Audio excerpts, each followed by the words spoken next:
Bună ziua, eu sunt Tudor Curtifan, suntem în cadrul unei ediții speciale a emisiunii noastre Obiectiv EuroAtlantic. Transmitem de la Ambasada Turciei în București. Vom discuta alături de ambasadorul Turciei în România, Excelența Sa, Özgur Kivanç, multe subiecte de interes în ceea ce privește relațiile bilaterale dintre România și Turcia. Vom discuta despre securitate, despre factorul economic, discutăm despre cooperarea culturală și multe alte subiecte, inclusiv la nivelul cooperării industriale, civile și militare.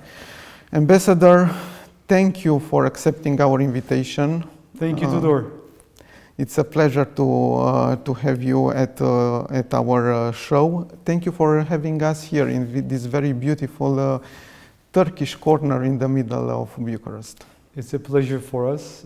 You're always most welcome, and it's good to see you. So let's start our discussion, Ambassador, with economics, because the numbers are quite impressive. And after that, we will shift to security, defense, and culture topics. So Turkey is the most important trading partner for Romania outside the EU. And I'm looking on the numbers, and the trade exchanges in 2024 exceeded 10 billion euros, Ambassador.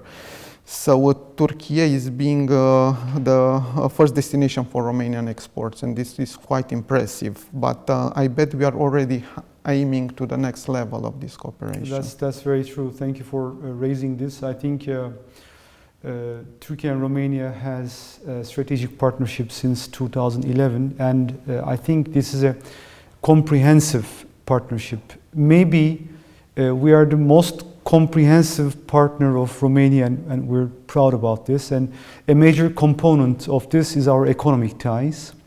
Under the economic ties, of course, trade comes first. And as you indicated, last year we surpassed 11 billion US dollars. And this year, the projection is that we finish the year about 13 billion US dollars, which is huge. And I am certain that by 2030, this will reach about 20 billion US dollars. So even if we were one of the EU members, we're still one of the top partners of Romania.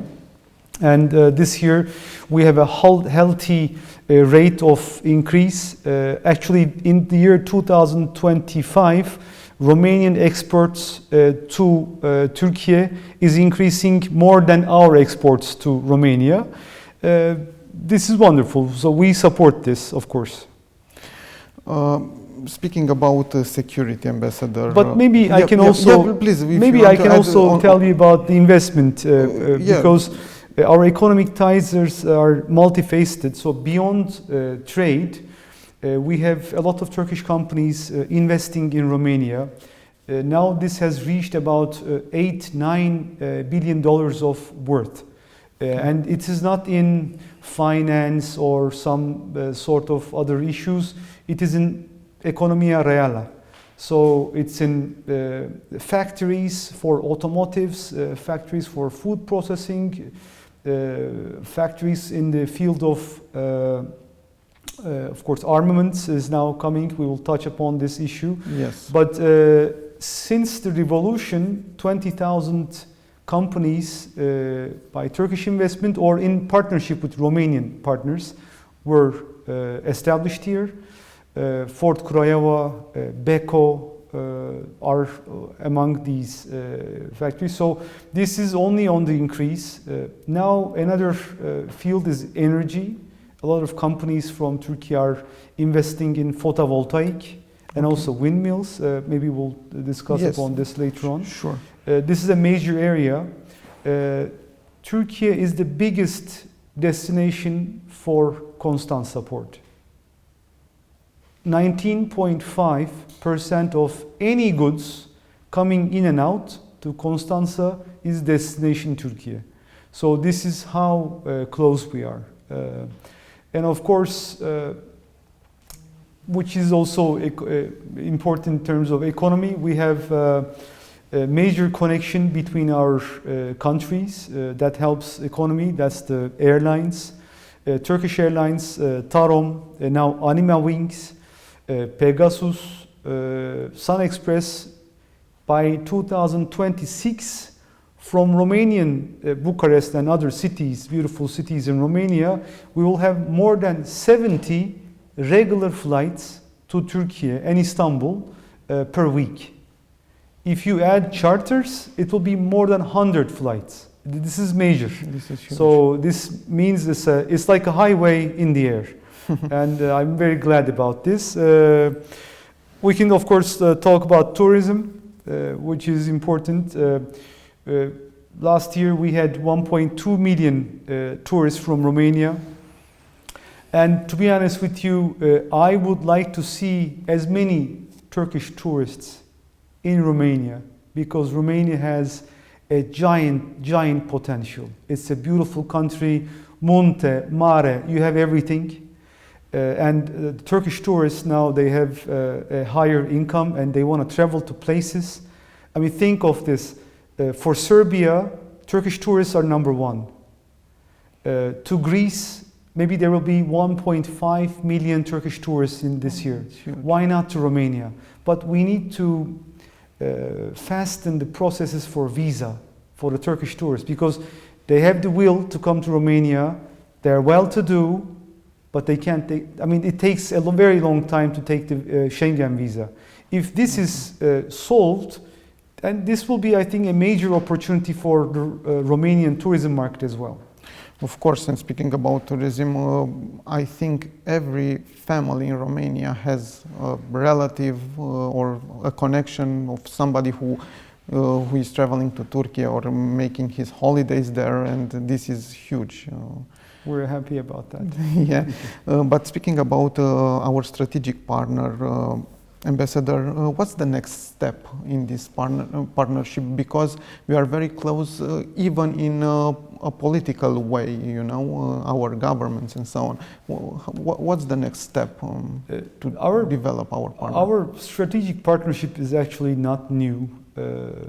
After the revolution, Turkey was one of the first countries to support Romania to become a full member of NATO. When there was some question marks in some of the allies, we were very clear and concrete. So this has, of course, helped us to build a very sound relationship from the start.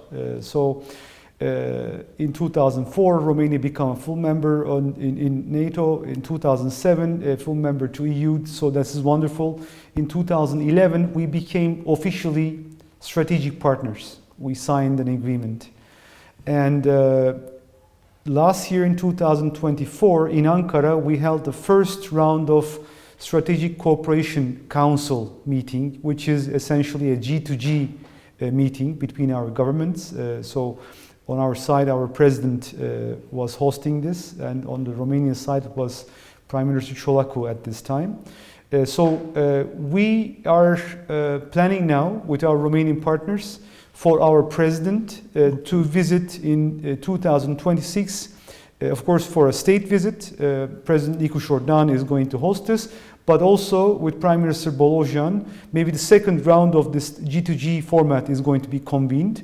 This is a multiplier, because you sign agreements, you push forward more cooperation. So this is the overall format. And of course, one of the major components of this partnership is in the field of security. Of course. So this huge visit should be a boost in our strategic partnership. I believe it will be. I mean, we have already a giant partnership, but I think this will be a multiplier. You mentioned security, Your Excellency, and Turkey is a key pillar of security in the Black Sea and a major NATO actor. So how do you currently see Turkey's contribution to regional stability in the context of war in Ukraine? From the outset, we were very sorry, very unhappy about this war, and we did not agree with this. We indicated that we support territorial integrity of Ukraine, and this was not new. We also we were one of the countries that reacted in a very clear way already in 2014. we didn't agree with Crimea. Of course. And also today, our president is one of the strongest voices on this. But also, from the start of the war, we still didn't lose hope, and we invested a lot in diplomacy. As you may remember, only 1 month, 2 months after the start of the war in 2022, we convened the parties, first in Antalya Diplomacy Forum, and then in Istanbul, and we were very close to a deal. We were very close. But at this time, today is a different time, but at that time, some countries or some parties, they put a stronger premium on more war. I think this was not the right thing to do, to be honest. But now I think in 2025 we're on the same page, the whole international community. We want to bring together an end to the war, of course in an honorable way also. I respect our Ukrainian friends very much on this. But we do a lot. We have done, of course, a lot beyond this diplomacy. We have facilitated the grain deal, the prisoner exchange on multiple times. And even in 2025, from the beginning of the year, we have hosted multiple talks between the Ukrainian and the Russian sides. So we continue this. We put a major premium on diplomacy. I know this is sometimes easier said than done, and people lose hope, but this is the only hope we have. So it's been almost 4 years. This cannot go on forever. There will have to be an agreement, a compromise. The parties will have to sit down, and I'm hoping we're closer to this, despite the negative look on the battleground. I'm hoping we're closer to this because also the US administration, along with us, of course, is very keen on facilitating this. On a daily basis, we make efforts. Even just yesterday, our President Erdogan, he was on the phone with President Putin. Of course, all of these issues are being discussed. So we make major effort on this front. You mentioned exactly, you facilitate the dialogue between Russia and Ukraine, and you mentioned Black Sea Grain Initiative, and that was huge at that time, a huge initiative. How do you assess the current evolution, and can we talk about peace next year? Do you believe we are on that way, on that road, on the peace road? By nature, I'm an optimist. Yeah. So I don't even want to think about next year. I would prefer this year already. Yes. So, but this has to be done. So Black Sea security is very important for Romania. It's equally important for our country, and we have done a lot to help to strengthen the security in the Black Sea. Of course, one of the major tools for this is the full implementation to the letter and spirit of the Montreux Convention. Exactly. Because this is a major security bringer. It was signed in 1936 to secure security in the Black Sea and security of Turkey and of course the littoral allies. And I think right after the war, as we revoked the relevant provisions of this convention, we have indicated that what's going on is obviously a war. So we shut down the Turkish Straits to the warring parties. And to be honest with you, this was very efficient in minimizing the kinetic battle on the maritime zone.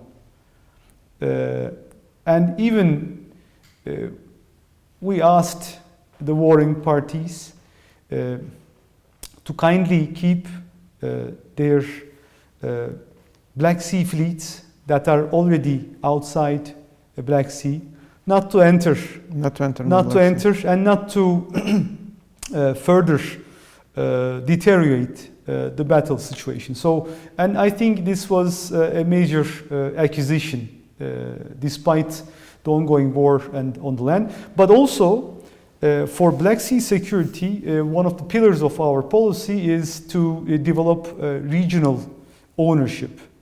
And in this respect, of course, NATO allies, littoral allies in Black Sea, being Turkey, Romania, and Bulgaria, we put a very strong premium on cooperation between these allies. And we have indicated that it would be good to do something together about one of the concrete threats on the maritime zone, which is the mine issue.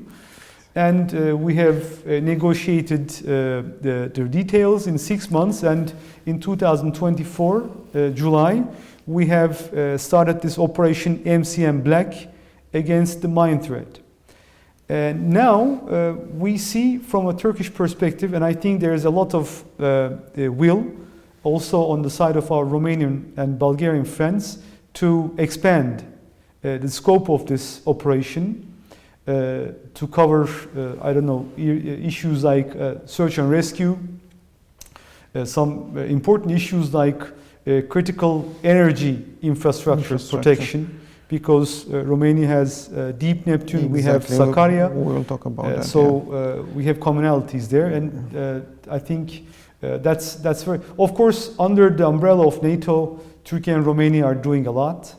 We took part in the enhanced air policing. Our F-16s were here last year, and also in 2026 they will come again. 4 Turkish F-16s will come, about 100 military personnel and pilots to protect together the airspace with our Romanian friends. You mentioned Montreux Convention, and that is excellent thing. How many Russian warships are waiting now to enter in the Black Sea? But they are under Montreux Convention. I understand it's an important part of the Black Sea fleet, but I'm not in a position to give an exact number. But all parties agreed, I mean, not only the Russians, to not further in the military domain in the maritime zone. So yes, there was of course some battles, some conflict, but I think the Montreux Convention helped to a great deal to keep the stability, relative stability in the maritime zone. Turkey has also a problem with mines, for example, in the Black Sea, because you mentioned already this demining task force, which is formed by Romania, Turkey, and Bulgaria. So we have a problem because from the start of the war, all countries, not only the allied countries, had a problem of drifting mines. But of course, Turkey, having the largest shore in Black Sea and the south shore,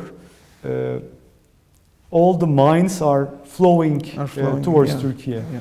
All the mines, or even some unmanned vehicles. In the last couple of weeks, we saw that in our Black Sea shores, there was a couple of unmanned sea vehicles, which were of course eliminated by our forces.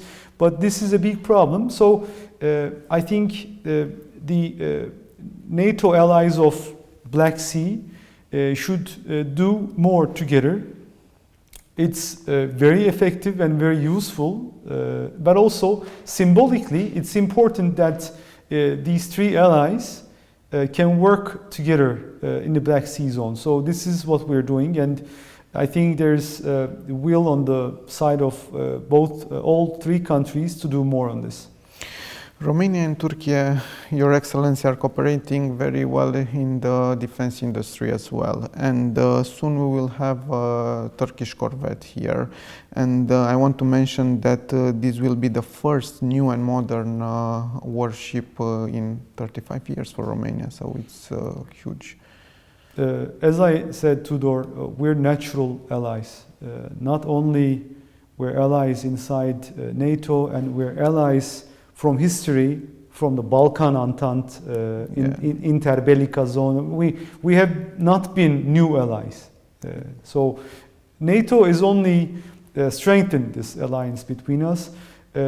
We have developed our capacity in the last, let's say, decades, considerably, and now we're able to build pretty much all strategic components of defense. So on our side, how we see the alliance with our Romanian friends, we're ready to work together, and not only to share this possibility produced in Turkey, but also build together with Romania in Turkey and in Romania joint production, sharing of knowledge, know-how, and sharing of technology. So as opposed to some other countries, our model of partnership in defense industry, particularly with our allies, permits us to do this. And we have seen this, it's a capacity multiplier. So yes, the ship, which is Corvette Ușoară, as you say, yes. but it's almost like a corvette. It's almost like a corvette. This is almost 100 meters of ship. Will be armed, we'll have a Bayraktar drone as well, that corvette. Yes, exactly. So I mean, there's the Bayraktar, and they were delivered in full even last year. But of course, the trainings and work about this is ongoing. Our Romanian friends can give more detail on this, but this turned out to be a wonderful cooperation. And as you know, Otokar, together with a Romanian partner, they're building in Romania more than 1,000 armored vehicles. This is a giant partnership. And I think it's important to mention when we talk about this corvette that it's fully NATO system integrated. Fully. Everything about this ship is NATO standard. Everything. So I think we see this as a beginning, to be honest with you, because we can do a lot together. We can build together. Our companies are ready to come, hook up with their strong Romanian partners, modernize if there's a need, facilitate here, and produce in Romania. It's a win-win for everyone. You mentioned joint production, and of course I want to highlight Otokar's investment in Mediaș, yes. Whereas you already mentioned they are building Cobra 2 armored vehicles. So my question is, Ambassador, can Otokar's success story can be replicated by other companies? I think so. Otokar is one of our major companies, but we have also other major companies such as Aselsan, of course, who is the biggest quoted company in the Istanbul Stock Exchange. They have a lot of systems on the corvette, Aselsan. Yes, exactly. Yeah. They have radars, lots of radars, also kinetic armament. They are very good at electronics, software. They're a giant on this. But also we have TUSAŞ, who's our builder of airplanes, now fighter jet, but also unmanned air vehicles. So, and also we have Havelsan, sorry.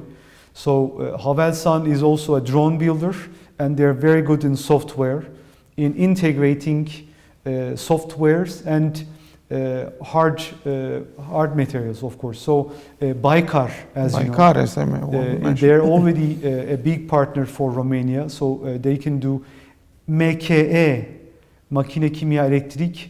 They are a giant builder of munitions. So they can couple up with Romarm. They can produce together. They can see what can be done.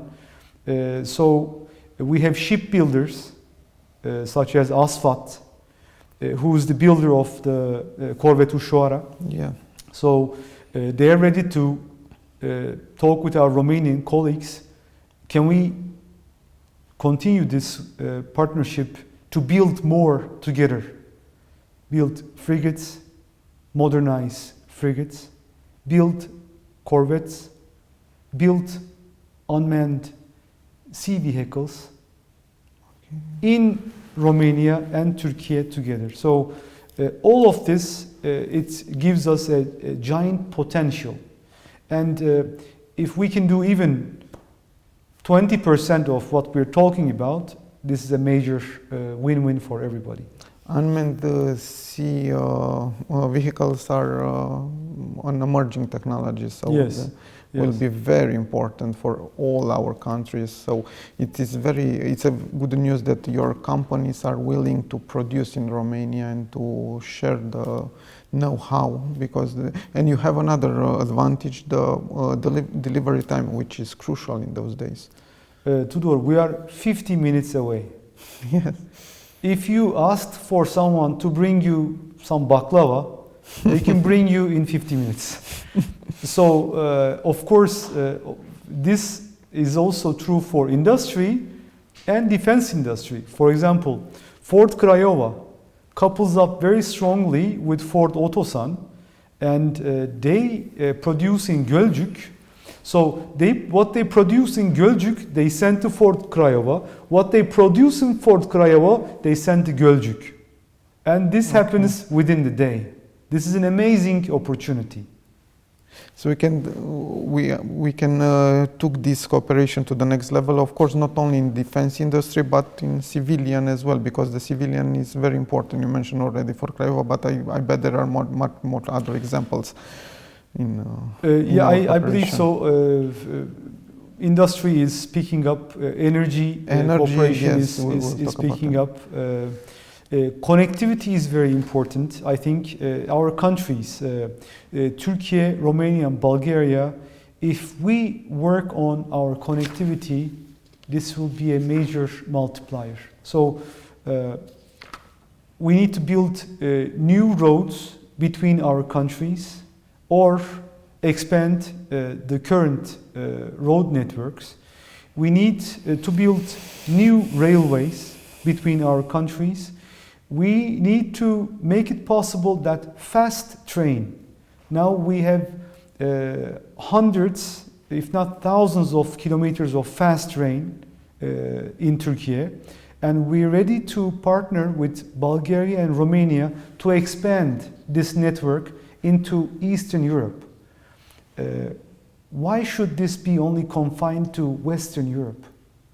Why shouldn't we have in Black Sea, in our region, and once the war is finished, around Black Sea, a full network of highways, railways, and fast train networks?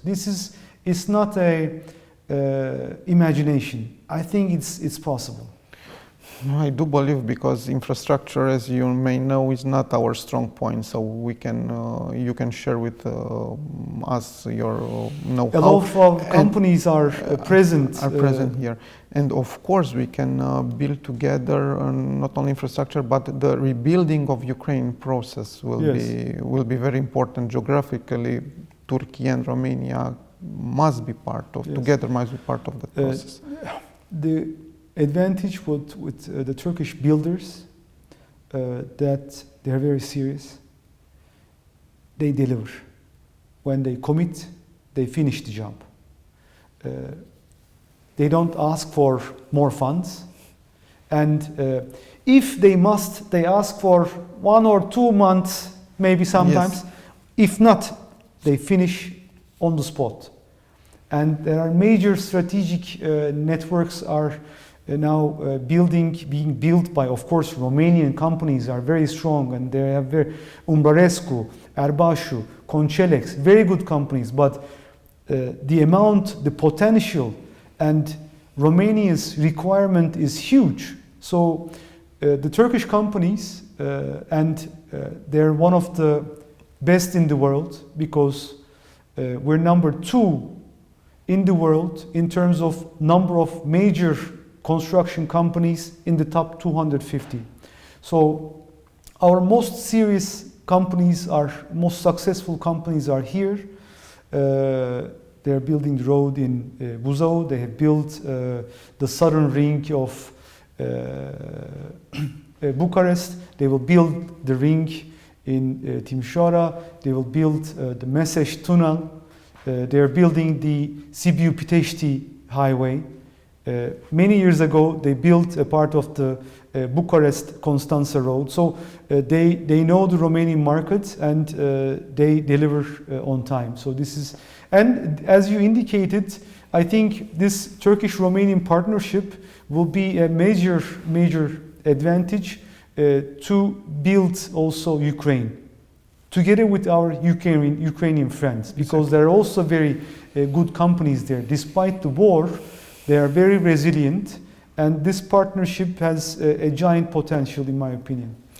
You mentioned energy, and energy as well is a strategic dimension, Ambassador. So Turkey is already an energetic hub. Romania is developing its own projects in the Black Sea. Do you see perspectives for other joint energy projects in the future? I think there's a great potential. Romania is already a major player inside the EU. You guys are producing, you're the number one producer of natural gas, as far as I know at this moment. Once in 2026 and 27, Neptune Deep is in service, you will have a lot of surplus. So I see a lot of, and also Turkey has become a hub for energy, and oil, natural gas, electricity, renewables. We now have a giant potential for renewable. We have about 35 gigawatt renewable that's in service, and also our aim for 2032 is bring this to 120 gigawatts only from renewable. And we have a flow of energy from the Caucasus, from Central Asia. So what we need to do, and I think this is the most important point, we need to bring the grid capacities of our countries. So Turkey already has a good grid capacity, but we have to increase. But also Bulgaria and Romania. So the grid capacity is important. And also, parallel to this, we need to have very robust interconnectors. So once we do this, all this energy flowing from right to left, but also when there's a need, from left to right. We need to have this flow. And in this instance, I must say, of course, Black Sea is very important, it's very dear to us. But Black Sea is not a bridge itself. Exactly. If you pass some electricity from the Black Sea, you're just wasting your money into air, because half of the electricity will remain in the water. It cannot pass. But if you fix these interconnectors, and if you pass the electricity from the land this way, and also from Romania to Turkey, because it has become a 90 million population country, almost. So we're almost 87. So we have a giant need, hunger for energy. We're doing a lot. We're finding new oil. We're finding natural gas.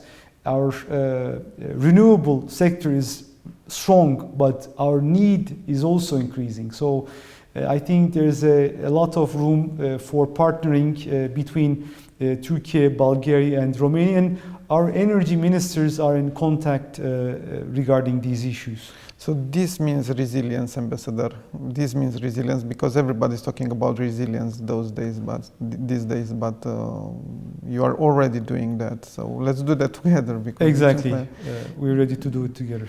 My last question, Ambassador, looking ahead together to future, what is Turkey's long-term vision for its relation with Romania?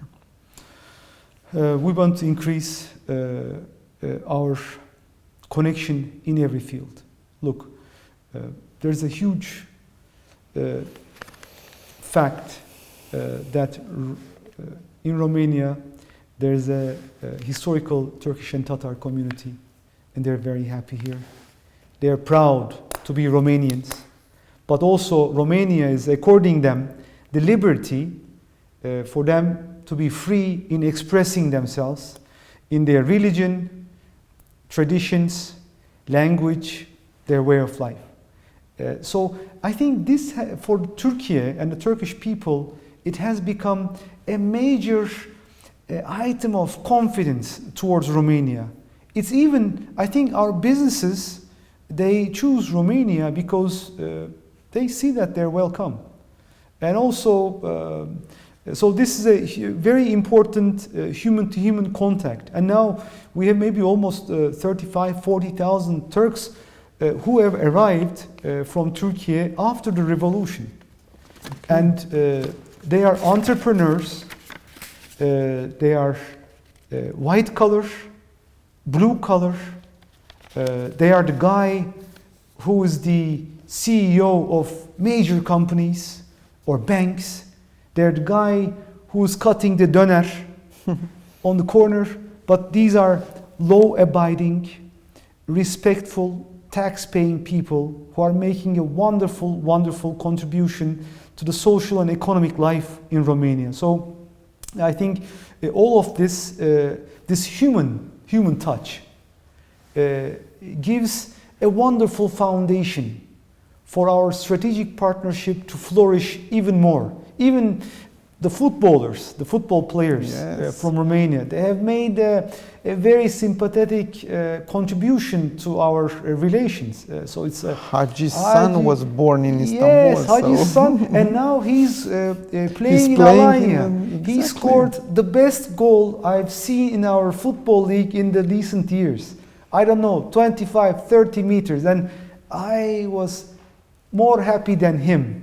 So, and I think I see all of this as a part of our connection. Now, this is the romantic part, but this is a wonderful basis for the concrete part, which is our strategic partnership, military to military, defense industry,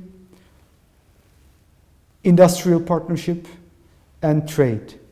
The Constanța port, Karasu port, the Ro-Ro lines, connectivity, new roads, ships going around our countries, cars, trains, fast trains going in the land, electricity flowing from the land, tourists flowing to Turkey, tourists flowing to Romania. Look, this is, we can all make this a win-win. As you said, the connectivity is crucial, and Constanța port can play a role in that area and works as a bridge for our companies. And as you mentioned, Ambassador, people-to-people ties are very important, and hope to bring the strategic partnership to the next level in the next years, because we have all the cards on table. Yes, I think when our president, hopefully next year coming here, our government, and I'm in contact with Prime Minister Bolojan's office, and also, of course, with our authorities, we need to sit down and see what are we doing in every and each sector, and which can be better. What else can we do? So the whole public and private sector will have to sit down to look for more synergies. So it's always difficult to build a robust strategic partnership. We have done that. Sometimes it's even more difficult to sustain and strengthen further. So we're at that level. We have done great, but we can do better. We can do better. Thank you so much, Ambassador, for the interview and for having us here at your embassy. It was a pleasure. Este o mare plăcere din partea mea. Mulțumesc foarte mult. Thank you, and I promise you I will work on my Turkish. No, it's okay. Thank you. Thank you. Toate cele bune.